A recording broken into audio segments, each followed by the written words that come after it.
شروع اللہ کا نام لے کر جو بڑا مہربان نہایت رحم والا ہے۔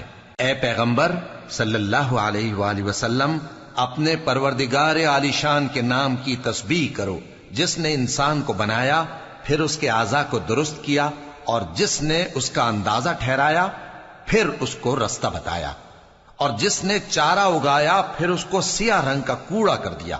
اے نبی صلی اللہ علیہ وآلہ وسلم، ہم تمہیں پڑھا دیں گے، پھر تم فراموش نہ کرو گے، مگر جو اللہ چاہے۔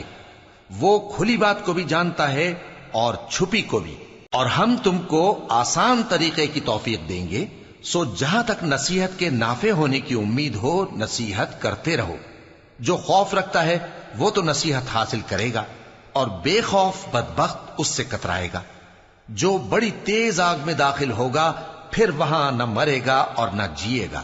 بے شک وہ مراد کو پہنچ گیا جو پاک ہوا، اور اپنے پروردگار کا نام لیتا رہا اور نماز پڑھتا رہا۔